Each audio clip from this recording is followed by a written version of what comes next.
Nobody noticed the 16-year-old girl in seat 14C, until the Boeing 737 started falling from 28,000 feet. When both pilots lost control and 198 passengers prepared to die, Emma Morrison stood up, walked to the cockpit, and said 5 words that changed everything: "I'm Eagle. I've got this." Before you watch full story, comment below from which country are you watching. Don't forget to subscribe for more amazing stories. Emma Morrison pressed her forehead against the cold airplane window and watched Phoenix disappear beneath the clouds. Seat 14C, middle seat, the worst seat on any flight, but she didn't mind. She had her headphones, her calculus homework on her tablet, and 3 hours of silence before landing in Seattle. The businessman in 14B was already deep into his laptop, fingers flying across a spreadsheet. The woman in 14A had her nose buried in a romance novel, a half-empty bottle of water wedged into the seat pocket in front of her. Neither had looked at Emma twice when she'd squeezed past them to her seat. She was just another teenager. Ripped jeans, oversized hoodie, beat-up sneakers. Dark hair pulled back in a messy ponytail. Earbuds in, shutting out the world. Probably visiting family for Thanksgiving break.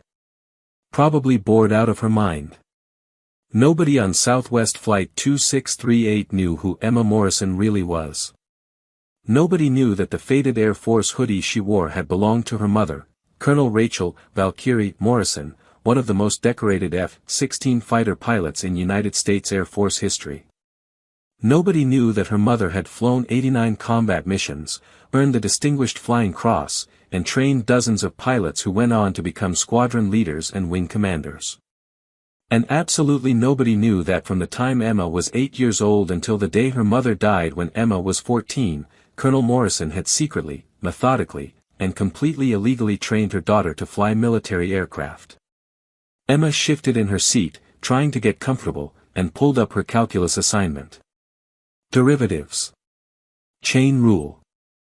Stuff that was supposed to be challenging for a high school junior, but after calculating thrust-to-weight ratios and fuel consumption rates in her head since she was 10, calculus felt almost easy. She caught her reflection in the dark screen of her tablet before it lit up. Green eyes, her father's eyes, though she barely remembered him. He died when she was 3, a training accident that her mother never talked about. After that, it had just been the two of them. Rachel and Emma.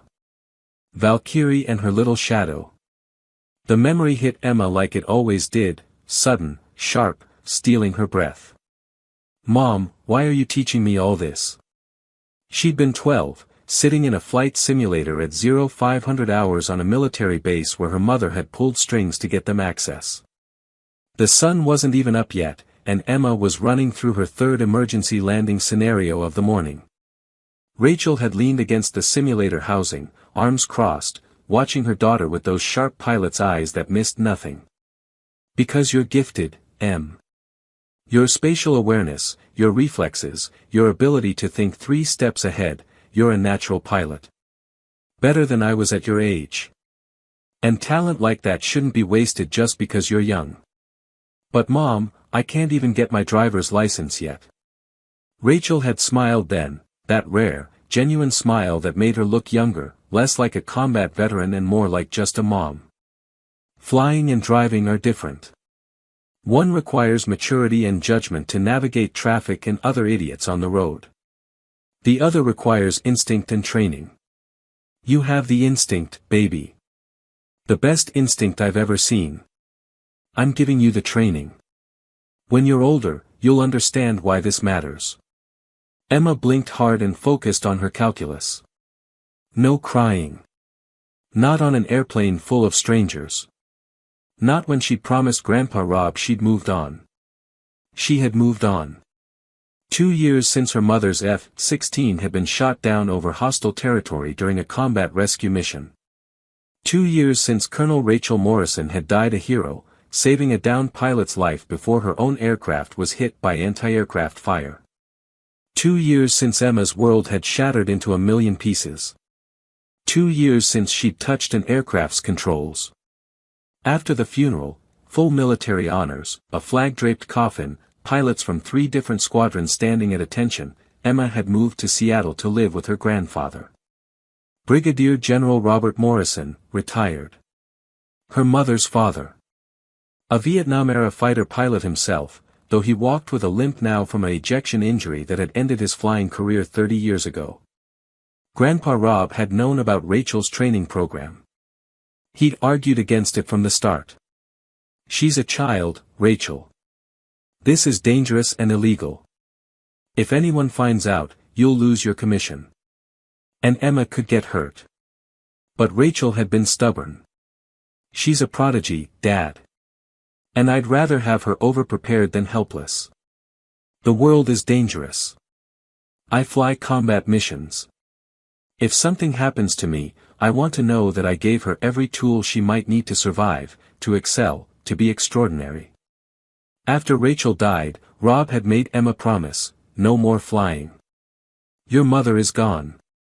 You're 16 now. Focus on school, friends, normal teenage life. Flying is for later. For when you're 18, when you can do it legally and properly." Emma had promised. And she'd kept that promise. For 2 years, she'd been a normal teenager. Straight A's at her new high school in Seattle. Varsity soccer, she was fast, with good field awareness that her coach said was unusual for someone who'd only played for 2 years. College prep courses. SAT studying. She'd even gone to junior prom last spring, though she'd left early because the music was too loud and the small talk felt pointless. She visited Grandpa Rob every day after school. They'd eat dinner together, watch old movies, not talk about Rachel unless one of them was having a particularly bad day. He was all the family she had left. He was enough. This trip was routine. Thanksgiving break. 5 days in Seattle, helping Rob cook a turkey that would be too big for just 2 people, watching football, maybe hiking if the weather cooperated. Then back to Phoenix where she lived in her mom's old house, the one Rachel had bought before Emma was born, the one the Air Force death benefits had paid off, the one Emma rattled around in like a ghost. Just a normal trip. Just a normal teenager flying to see her grandfather.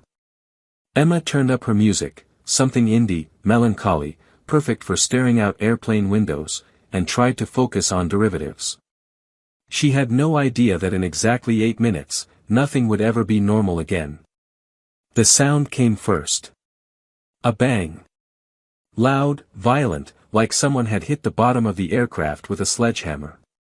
The whole plane shuddered. Emma's headphones were playing music, but she heard it anyway. Her hands froze on her tablet.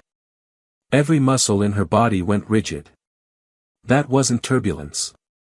Her mother's voice, crystal clear in her memory, "You'll know the difference, Em. Turbulence is rough air, bumpy, uncomfortable, but the aircraft moves with it. Mechanical failure sounds different. Feels different. There's an impact, a wrongness, like the aircraft is fighting itself." Around her, passengers gasped. The businessman in 14B looked up from his laptop, confused. The woman in 14A grabbed Emma's armrest, her book falling to the floor. "What was that?" someone behind them said loudly. The shuddering intensified. The overhead bins rattled. Somewhere in the back of the plane, someone screamed. Emma yanked out her earbuds and listened, really listened, the way her mother had taught her. The engine sound was wrong. She could hear it even through the fuselage. One engine was running rough, the pitch too high. And there was a whining noise, hydraulic pump struggling. The captain's voice crackled over the intercom. Professional, controlled, but Emma could hear the tension underneath. "Flight attendants, be seated immediately." That was it. No passenger announcement. No, "We're experiencing some turbulence," or "minor technical issue." Just an order for the flight attendants to strap in. Emma's heart started to pound. That told her everything. The pilots were too busy fighting for control to worry about calming passengers. This was bad. The woman in 14A squeezed Emma's arm. "Is this normal? This doesn't feel normal. Emma opened her mouth to respond, but the words died in her throat as the aircraft suddenly pitched forward. Not a gentle descent. A dive. Passengers screamed. Bags tumbled from the overhead bins that had popped open. Someone's phone flew through the air, smashing against a window. The woman in 14A was crying now, her fingernails digging into Emma's arm hard enough to hurt. The angle was getting steeper. Emma could feel it in her inner ear, in the way gravity pressed her forward against her seatbelt. 15 degrees nose down. 20. 25. The captain's voice again, and this time even the professional veneer was cracking. Ladies and gentlemen, we have experienced a serious control malfunction. We are attempting to stabilize the aircraft. Assume brace positions. Flight attendants, prepare for emergency landing. But Emma knew they weren't preparing for landing. They were preparing to crash. Because the dive angle was too steep. The aircraft's response was too sluggish. This was a flight control system failure, hydraulics or fly-by-wire, something catastrophic that made the aircraft nearly unflyable. At this angle, at this rate of descent, they had maybe 3 minutes before they hit the ground. 3 minutes before 198 people died. The businessman in 14B was praying, hands clasped, eyes squeezed shut. The woman in 14A was sobbing. All around Emma, passengers were crying, praying, calling loved ones on cell phones to say goodbye. They had all accepted it. They were going to die. Emma's hands were shaking. Her whole body was shaking. She was 16 years old and she was about to die on an airplane and she'd never see Grandpa Rob again, never graduate high school, never become the pilot her mother had trained her to be. And then, through the fear and the shaking and the screaming, she heard her mother's voice. Not a memory this time. Something deeper. Something that cut through the panic like a knife. Emma. You know what to do.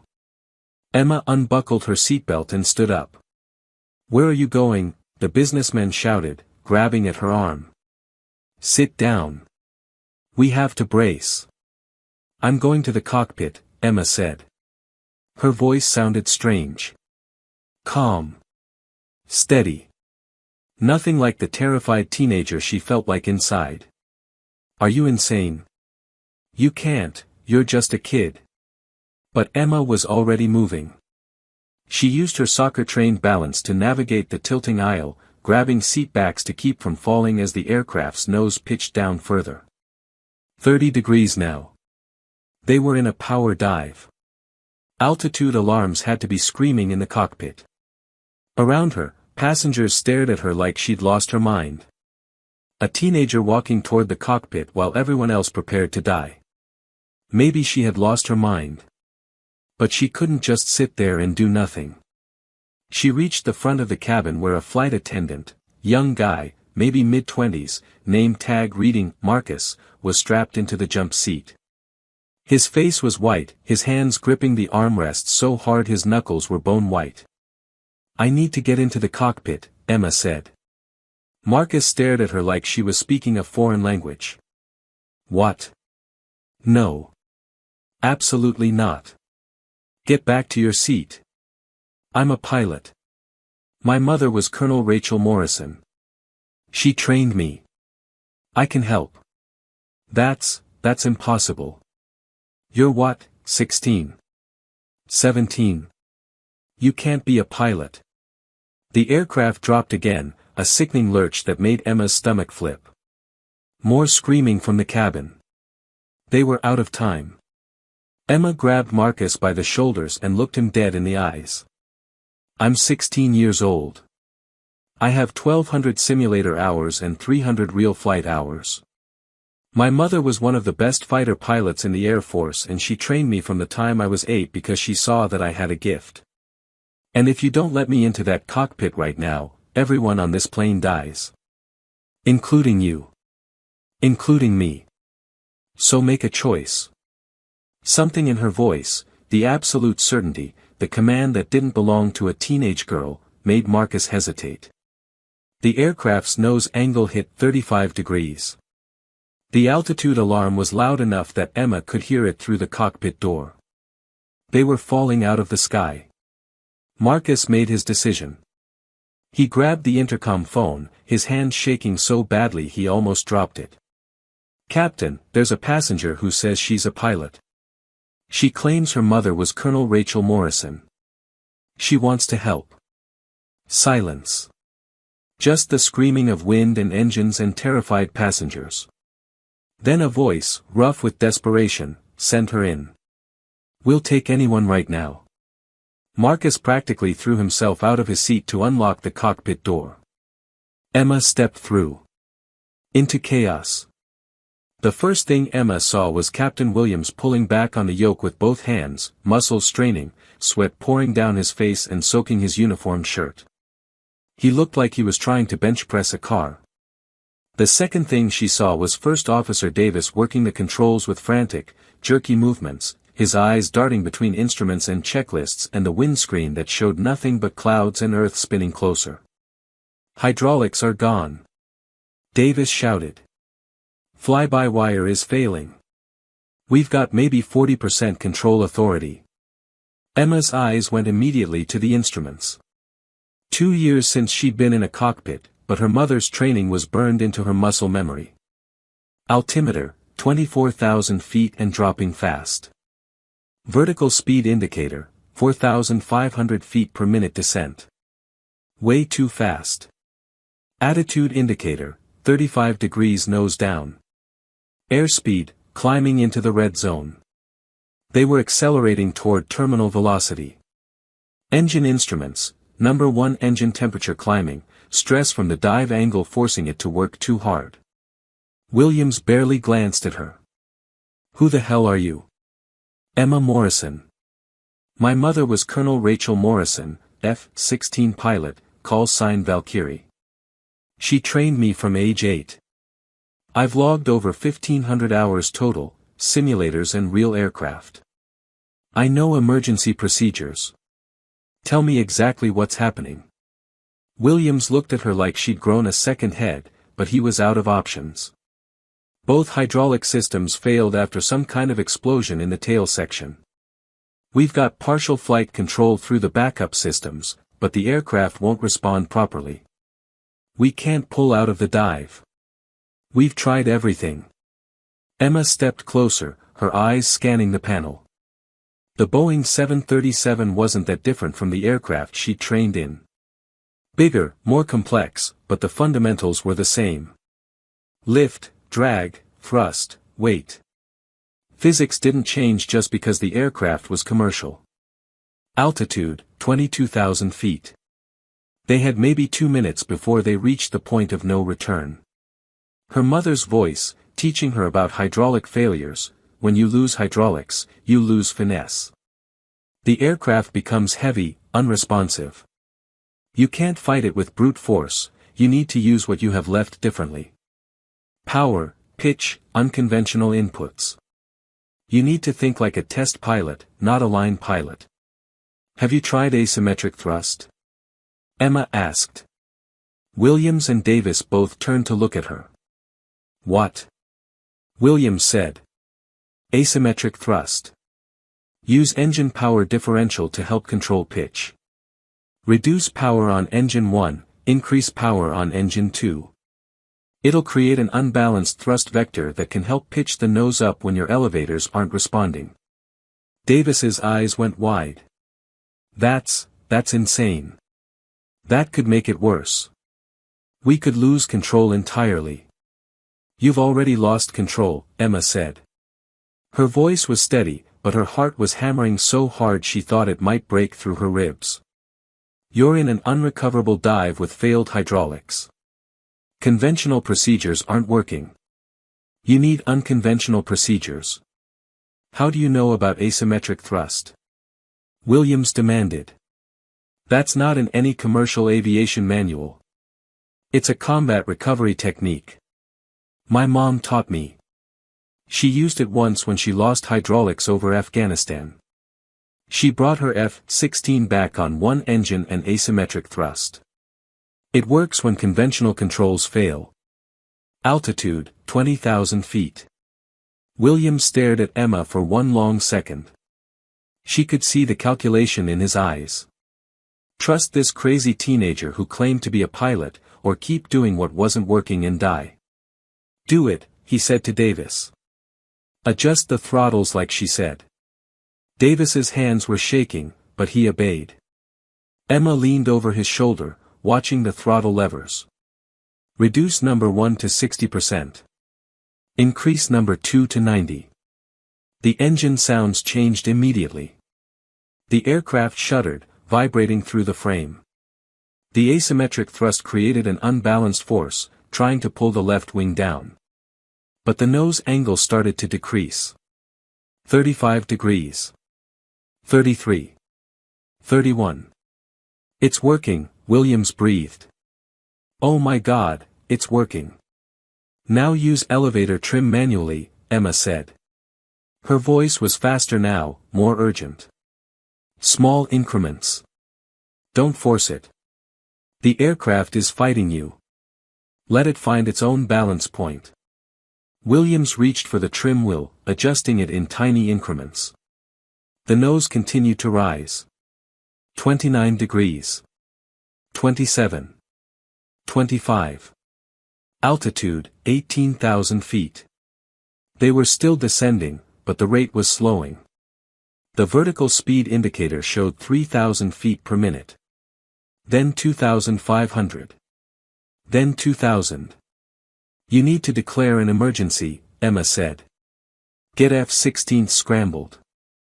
They can provide visual guidance and relay communications to ground if your radios fail next. Williams was already reaching for the radio. Mayday, Mayday, Mayday.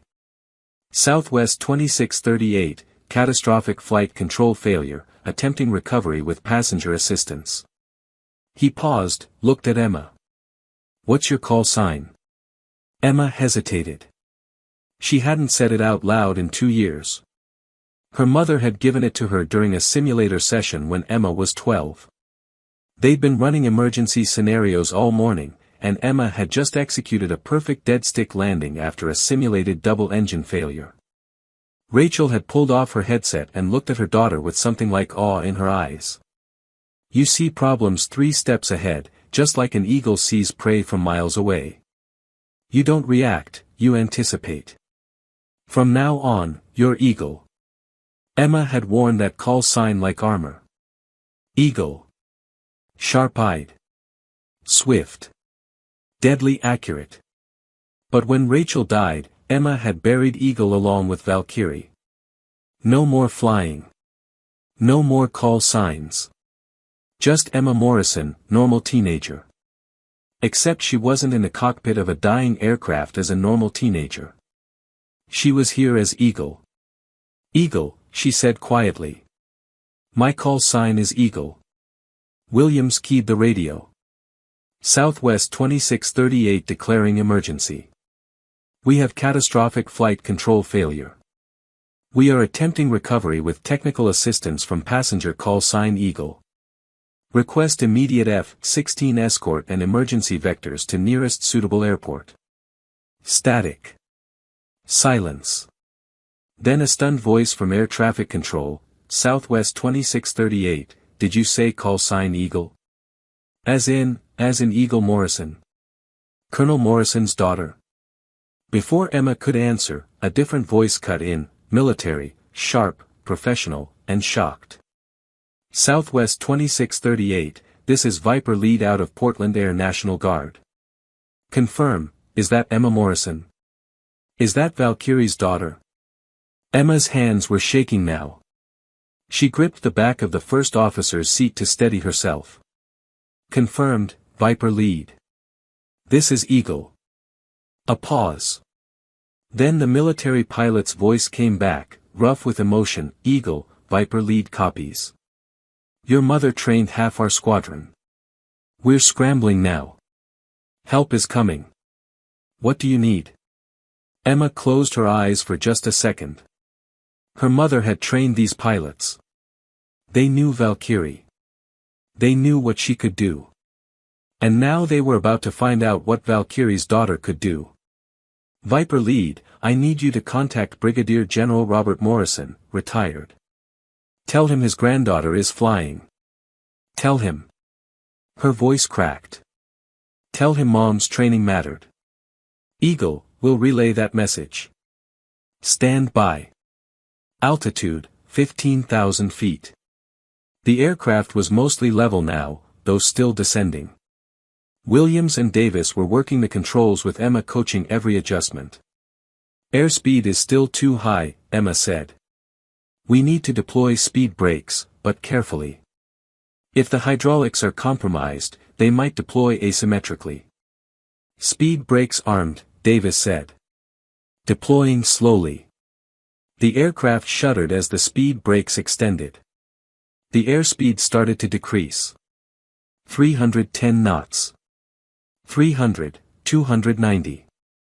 And then a new voice came over the radio. Older. Shaking with emotion. Emma would know that voice anywhere. Emma, this is Grandpa Rob. I'm at the Portland Air National Guard base monitoring emergency channels. I heard everything. Sweetheart, I know you can do this. Your mother trained you for exactly this moment. Emma felt tears streaming down her face, but she didn't wipe them away. Her hand stayed on the back of Davis's seat, her eyes on the instruments.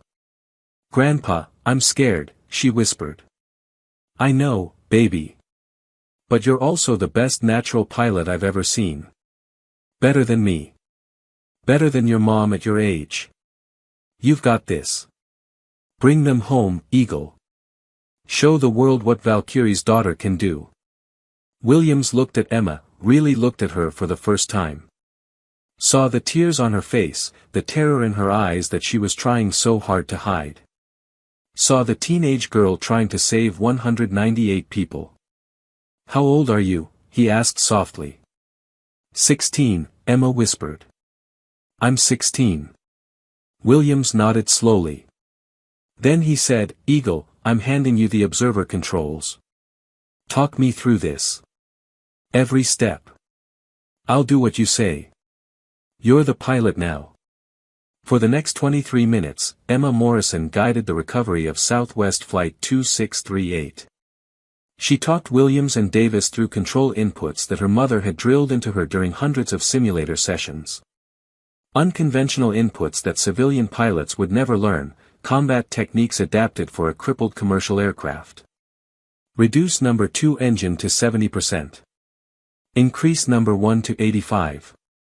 We need to compensate for the asymmetric drag from the deployed speed brakes. Adjust trim will 3 clicks forward. Not 4, 3.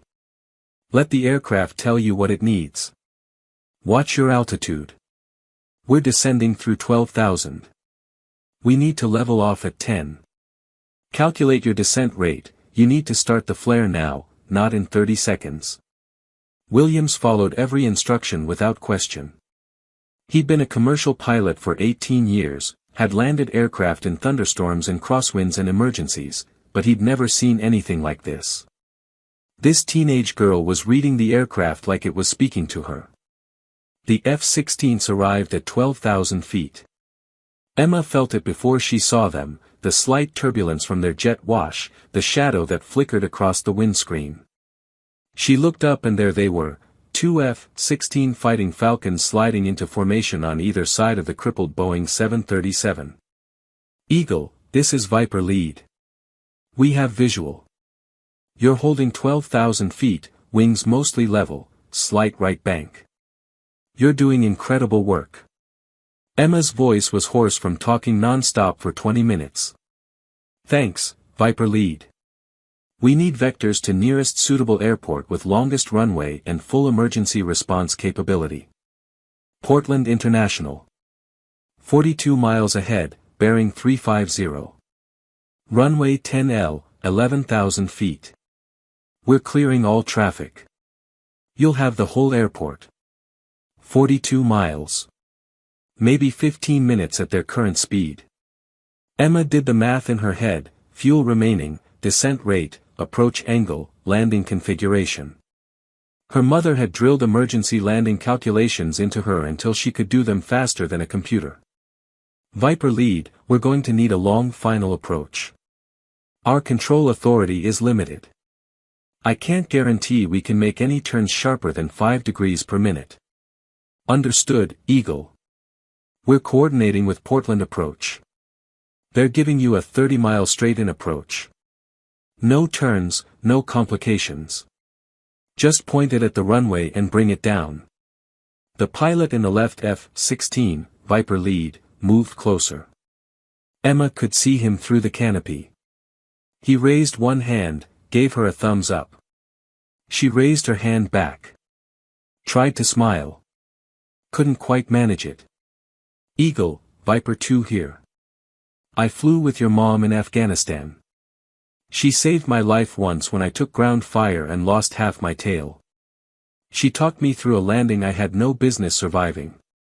Just like you're doing right now. She'd be so damn proud of you. Emma's vision blurred with tears. She blinked them away furiously. No time for crying. 198 people were counting on her. Thanks, Viper 2. Let's make sure everyone gets home to their families. The next 15 minutes were the longest of Emma's life. Every second was a battle against physics and failing systems and her own exhaustion.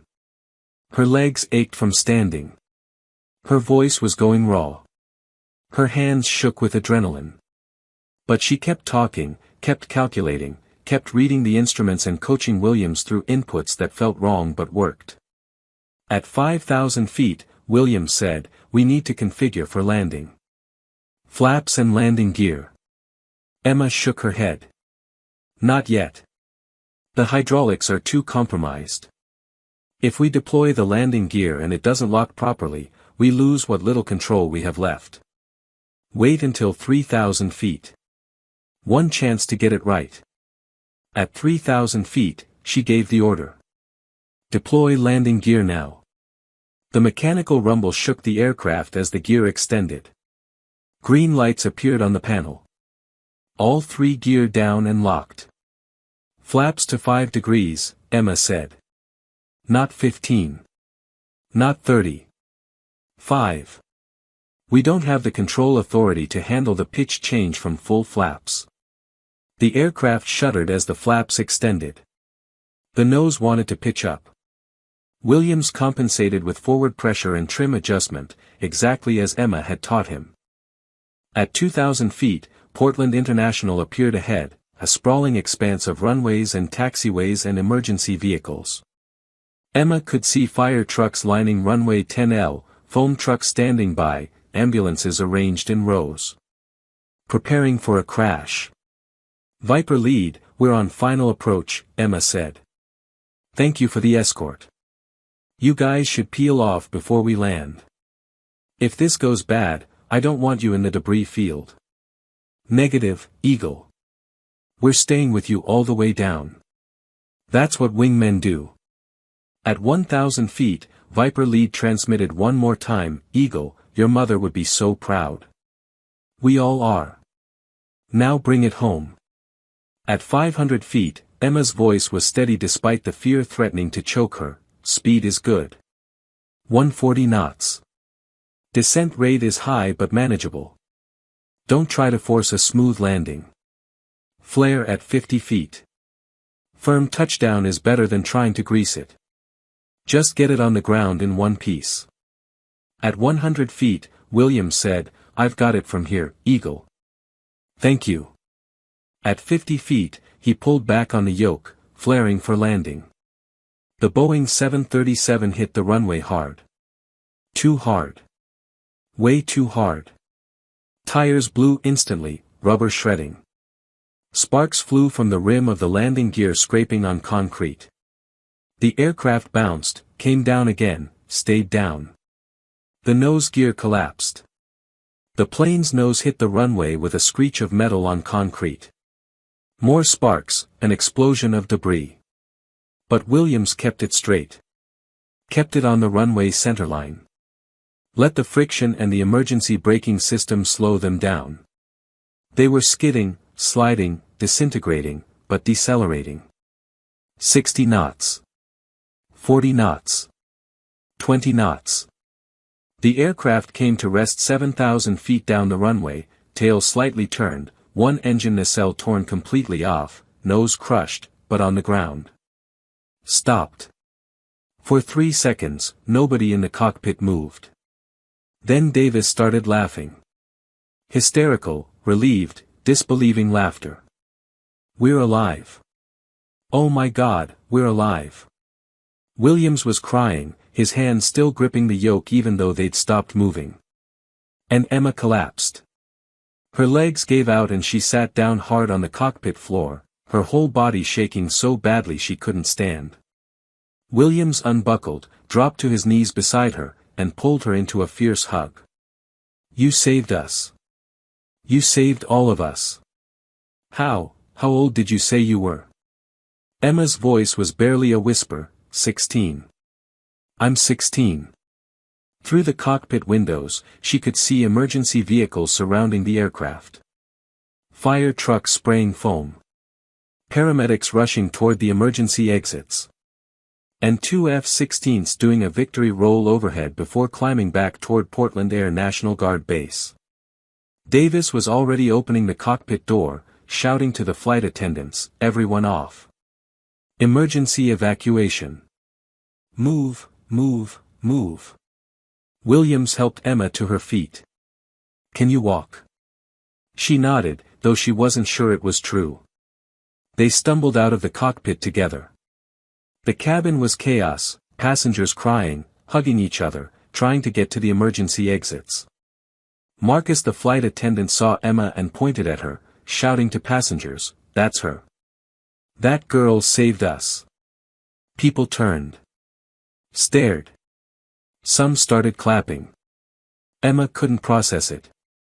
She just focused on putting one foot in front of the other, following the crowd toward the emergency exit.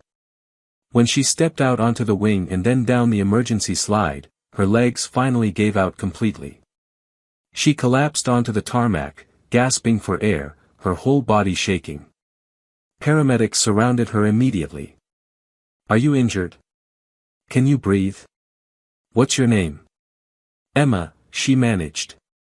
"Emma Morrison." "I'm okay. I'm okay." But she wasn't okay. She was 16 and she'd just landed a commercial aircraft after catastrophic systems failure and 198 people were alive because of her, and her mother was still dead and nothing made sense anymore. Someone wrapped a blanket around her shoulders. Someone else was checking her pulse. Voices swirled around her. And then, cutting through everything, a voice she knew better than her own. "Emma." She looked up. Grandpa Rob was running across the tarmac, moving faster than she'd seen him move in years, his limp barely slowing him down. His face was streaked with tears. Emma tried to stand, couldn't, fell back down. Rob reached her and dropped to his knees, pulling her into his arms so tightly she could barely breathe. "You did it," he was saying, over and over. "You did it, baby. You brought them home.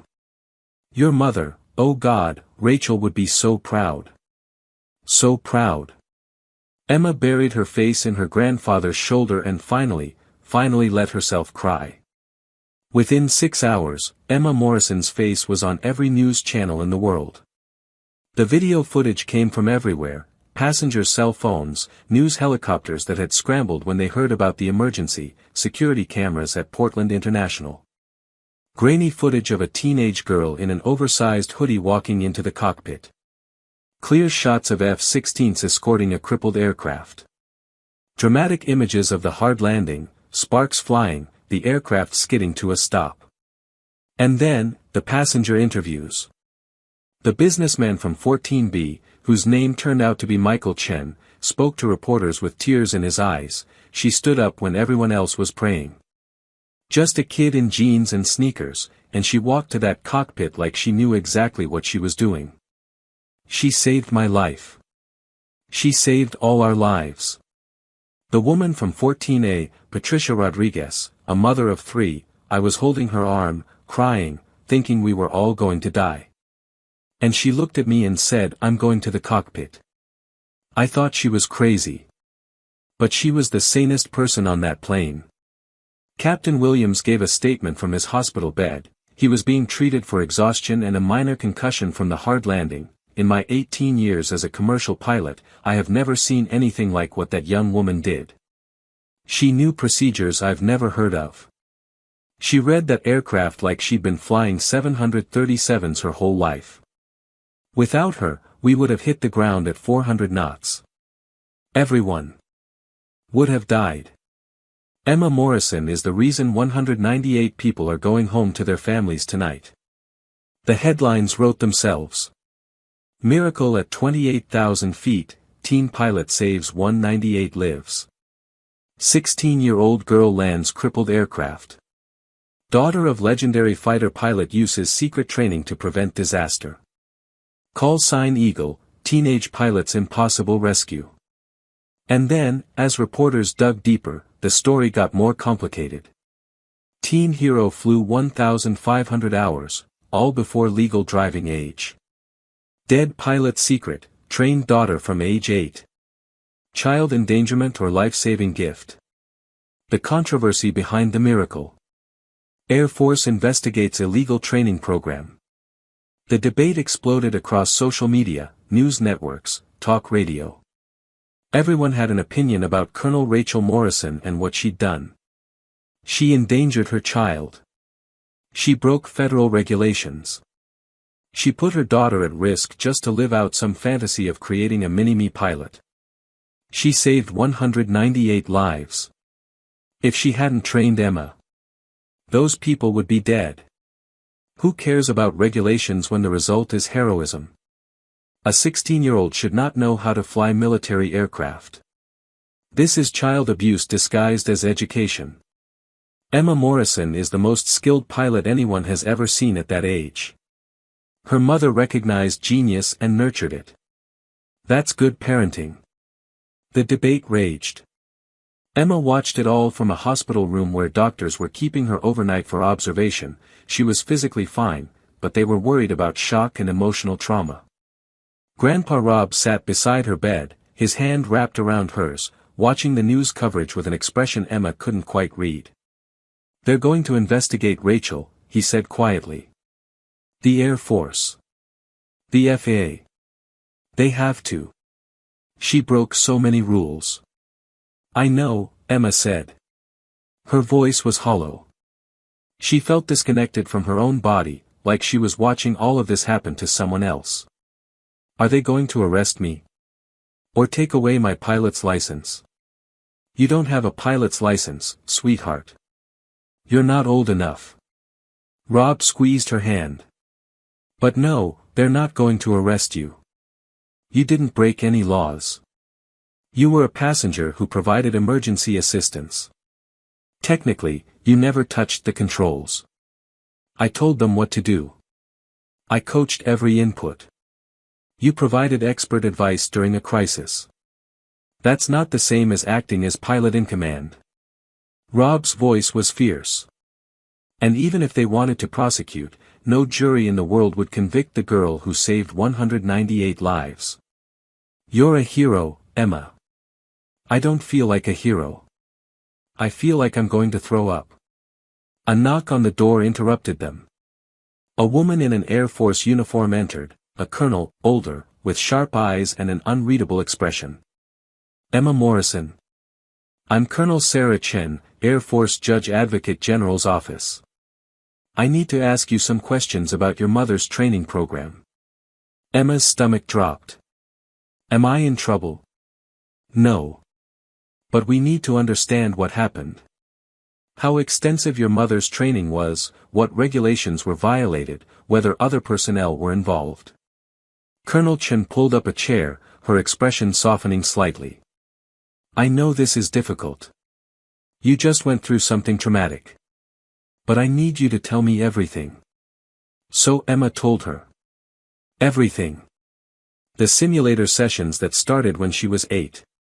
The gradual progression from flight games to professional-grade simulators. The pre-dawn trips to military bases where sympathetic pilots her mother had served with looked the other way while a colonel's daughter logged real flight hours in Cessnas and Pipers. The tactical training. The emergency procedures. The combat maneuvers. The 1,200 simulator hours and 300 real flight hours, all before she turned 14. Colonel Chen took notes, her expression never changing. When Emma finished, she was quiet for a long moment. Your mother violated approximately 47 different federal regulations, she finally said. She compromised military security. She put you at risk. She involved other personnel in illegal activities. Emma felt tears burning in her eyes. I know. And she also created the most comprehensively trained teenage pilot in aviation history, Colonel Chen continued. The techniques you use today, asymmetric thrust for pitch control, manual trim adjustment with failed hydraulics, those are advanced combat recovery procedures that most commercial pilots will never learn. You saved 198 lives because your mother gave you tools that shouldn't exist but were exactly what that situation required. So, what happens now? Colonel Chen stood. Now, there will be an investigation. Your mother's service record will be reviewed. There will be recommendations about whether her rank should be posthumously affected, whether her benefits should be reconsidered. You're going to take away her honors. Emma's voice cracked. She died a hero. She saved lives in combat. And now you're going to destroy her legacy because she trained me? I didn't say that. Colonel Chen's voice was gentle. I said there will be an investigation. What I think personally is that your mother did something incredibly dangerous and completely illegal because she believed the risk was worth it. And today, she was proven right. But that doesn't make it less complicated. She moved toward the door, then paused. For what it's worth, Emma, I think your mother would be proud of you. Not just because you saved those people. But because you did it with honor. You didn't grandstand. You didn't take credit from the captain. You just quietly did what needed to be done. That's the mark of a true pilot. After she left, Emma and Rob sat in silence.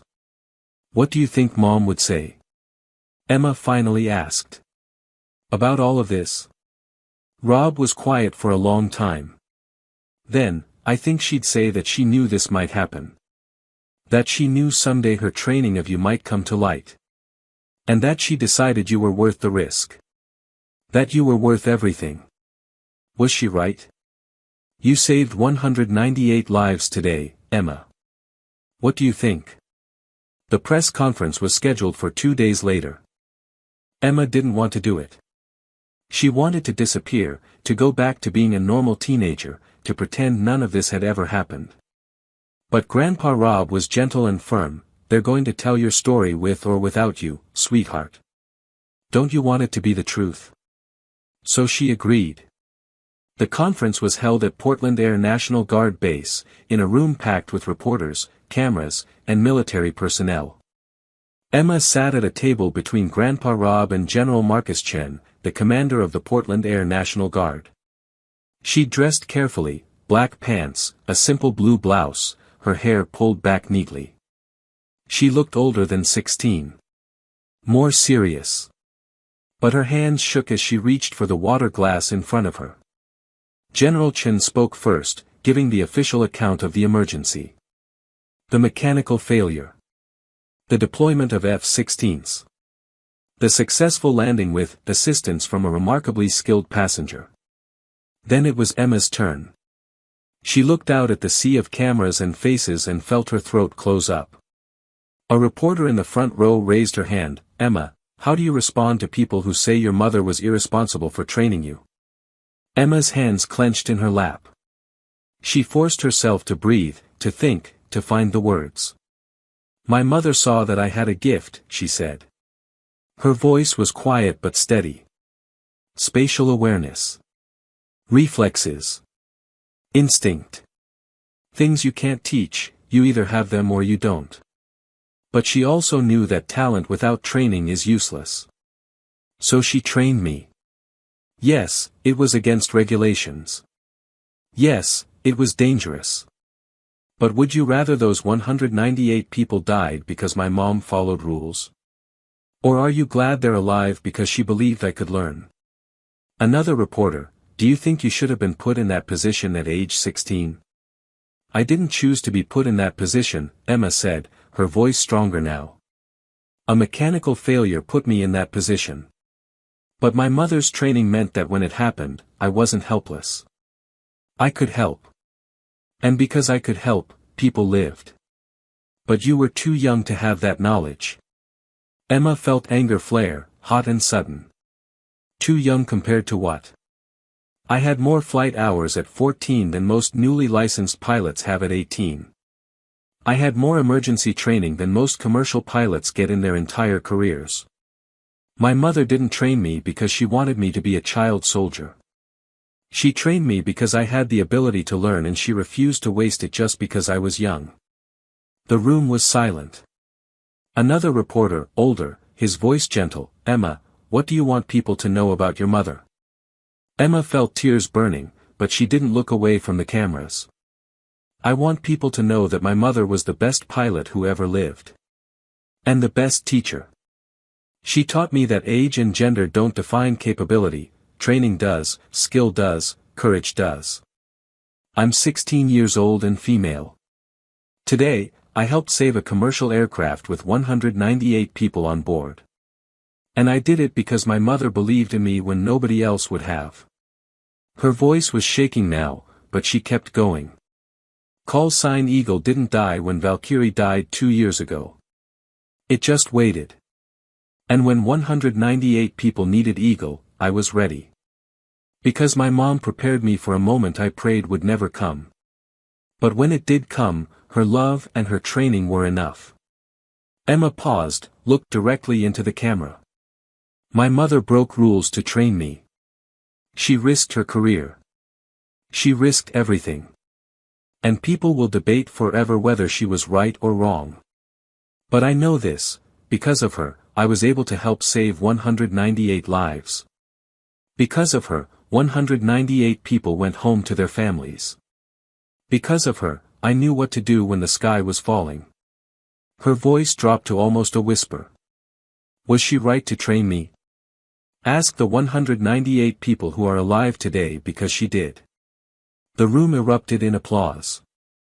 Emma sat back, her whole body shaking. Grandpa Rob put his arm around her shoulders and pulled her close. Your mother would be so proud, he whispered. So damn proud. The questions continued for another 30 minutes. Emma answered all of them, some with confidence, some with uncertainty, but always with honesty. Yes, she wanted to be a pilot when she grew up. Yes, she would apply to the Air Force Academy. No, she didn't think every parent should train their children to fly. Yes, she understood why people were upset about her mother's actions. But through it all, she held to one truth: what her mother had done was complicated, perhaps wrong, but ultimately necessary. Because talent exists in young people just as much as in adults, and sometimes preparing someone for the impossible is an act of love, not recklessness. When the press conference finally ended, Emma was exhausted. But as she stood to leave, Captain Williams appeared in the doorway. He walked straight to her, and without a word, wrapped her in a tight hug. Thank you, he said, his voice rough. Thank you for saving my life. Thank you for saving all of us. Emma hugged him back, crying into his shoulder. Thank you for trusting me. How could I not? Williams pulled back, smiling through his own tears. Your Eagle. Daughter of Valkyrie. That means something. 6 months later, Emma stood in front of 400 Air Force Academy cadets and tried not to throw up from nerves. She wasn't enrolled yet, she was still only 16, still in high school. But she'd been invited to speak at the academy as part of a leadership seminar. Uncommon Courage, Leadership in Crisis. Grandpa Rob sat in the front row, beaming with pride. Emma took a deep breath and began. I'm Emma Morrison, call sign Eagle. I'm 16 years old. I still can't vote. I still can't legally drink. In most states, I can't even buy cigarettes or lottery tickets. But I have 1,500 flight hours and I've helped land a commercial jet during a catastrophic emergency. And I'm here today because my story raises an uncomfortable question: when do we decide someone is ready to lead, to act, to save lives? She paused, looking out at the cadets. They were older than her, 18, 19, 20. But they were listening intently. People ask if my mother was wrong to train me. They say I was too young. That it was dangerous. That she was reckless. And maybe they're right. Maybe it was all of those things. But here's what I know: my mother saw potential and refused to waste it just because I was young and female. Emma clicked to the next slide, a picture of her mother in flight suit, standing beside an F-16, fierce and proud. This was my mother. Colonel Rachel Valkyrie Morrison. 89 combat missions. Distinguished Flying Cross. One of the best fighter pilots in Air Force history. And when she looked at her 8-year-old daughter, she didn't see a child who needed to be protected from the world. She saw a prodigy who needed to be prepared for it. Next slide: Emma at age 12 in a flight simulator, her face serious and focused. She trained me in secret. Violated regulations. Broke rules. Put her career at risk. Why? Because she believed that talent, training, and courage don't wait for permission. They don't wait for you to turn 18 or 21 or whatever arbitrary age we've decided makes someone ready. They exist now. In this moment. And they need to be nurtured. Emma's voice grew stronger. On Southwest Flight 2638, I wasn't ready. I was terrified. I was 16. I wanted to hide in my seat and let the adults handle it. But the adults were out of options. And I had skills that could help, skills I shouldn't have had, skills that existed because my mother decided that too young was less important than capable. She showed the next slide, an image of the damaged aircraft on the runway, emergency vehicles surrounding it. 198 people went home that day. They hugged their families. They went back to work. They kept living. Because a woman broke rules to teach her daughter what she needed to know. Was it illegal? Yes. Was it dangerous? Probably. Was it worth it? Emma looked directly at the cadets. Ask the 198 people who are alive because she did. The room was silent. I'm not saying every parent should train their children to be pilots, Emma continued. I'm not saying rules don't matter. What I am saying is that my mother looked at me and saw who I could become, not just who I was. She saw eagle before I knew eagle existed. And she prepared me for a moment she prayed would never come. She showed the final slide, a photo of Emma and Rachel together, Emma maybe 13, both of them in front of a small aircraft, both grinning. My mother was Valkyrie. A legend. A warrior. And she taught me that legends don't die, they pass their knowledge to the next generation. She taught me that leadership isn't about age or rank or following the proper channels. It's about being ready when the moment comes. It's about having the skills, the courage, and the will to act when action is needed. Emma's voice dropped, became more personal. In 2 years, I'll apply to this academy. I'll become a pilot. The best pilot I can be. Just like my mom. And when I do, I'll carry her call sign with honor. Not because she trained me illegally, but because she loved me enough to prepare me for moments I couldn't imagine. Because she refused to let talent go to waste just because the person who had it was young and female. She paused, then finished. Valkyrie's legacy doesn't live in medals or records or history books. It lives in me. In every adjustment I coached on that flight. In every life saved because she decided that too young was less important than talented and trained and ready. Her legacy lives in the truth that heroism doesn't have minimum age requirements when preparation meets impossible crisis. Emma looked out at the silent room. I'm eagle. I'm 16. And I'm proof that sometimes the rules need to be broken, not carelessly, but carefully, with purpose and love, so that when the sky is falling and 198 lives hang in the balance, there's someone ready to stand up and say, I've got this. The cadets rose to their feet. The applause was thunderous. Emma stood at the podium, tears streaming down her face, and felt her mother's presence like a hand on her shoulder. You did good, baby. You did so good. After the speech, dozens of cadets lined up to talk to Emma, to shake her hand, to tell her that her mother sounded like an incredible person. One cadet, a young woman named Sarah, hung back until the crowd cleared. Then she approached Emma quietly. My dad is a fighter pilot, she said. He's been deployed most of my life. And last year, he started teaching me to fly. Not officially.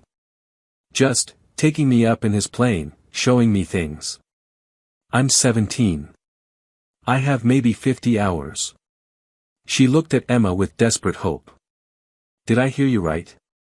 Is it okay that he's teaching me? Emma thought about it carefully. About regulations and safety and all the reasons her mother's training had been controversial. Then she thought about 198 lives saved. I think, Emma said slowly, that if you have the talent and the passion and the discipline, and if your dad is teaching you safely and responsibly, then you're lucky. Because most people never get the chance to learn from someone who believes in them that much. Sarah's eyes filled with tears. Thank you. Everyone acts like we're doing something wrong. But it doesn't feel wrong. It feels like he's giving me a gift. That's exactly what it is, Emma said. A gift. Use it wisely. After Sarah left, Grandpa Rob came up and hugged Emma. Your mother would have loved this, he said. Seeing you speak here. Seeing you own your story. Do you think she was right, Grandpa? Really? Rob thought about it for a long moment. I think your mother made a choice that could have gone terribly wrong. She put you at risk. She broke laws. She did things that could have destroyed her career and put you in danger. But she also gave you skills that saved 198 lives. So was she right? He smiled sadly. I think she was both reckless and right. And I think that's what love sometimes looks like, being willing to risk everything to give your child every possible chance to be extraordinary. And sweetheart, you are extraordinary. Emma leaned into her grandfather's embrace and let herself feel, just for a moment, the full weight of everything that had happened. 6 months ago, she'd been a normal teenager. Now, she was famous. A hero. A controversy. A symbol. But underneath all of that, she was still just Emma. A girl who missed her mother. A girl trying to figure out who she was and who she wanted to become. Grandpa. Yeah, sweetheart. I want to fly again. Not just coach someone else. I want to actually fly. Rob pulled back, looked at her seriously. You sure? After everything that happened? I'm sure. Mom didn't train me just to use it once. She trained me because she wanted me to be a pilot. A real pilot. And I think I want that too. Rob smiled. Then we'll make it happen. Properly this time. Legal certifications, official training, the whole thing. But Emma, you've already proven you're a pilot. The best I've ever seen. Even better than Mom. At 16. Yeah. Even better than your mom. And she would be thrilled about that. Emma smiled through her tears. Call sign Eagle. Call sign Eagle, Rob agreed. Now and always. Emma Morrison, 18 years old, stood in the acceptance office at the United States Air Force Academy and stared at the envelope in her hands. She'd applied 6 months ago. Submitted her transcripts, perfect 4.0 GPA. Her SAT scores, 1580. Her athletic records, varsity soccer, track and field. Her essay about leadership and crisis management. And her flight hours. Now up to 2,000 total, every single one logged legally and properly over the past 2 years as she'd earned her private pilot license, then her commercial license, then her instrument rating. The youngest fully licensed commercial pilot in the country. But it was the recommendation letters that Emma thought had probably made the difference.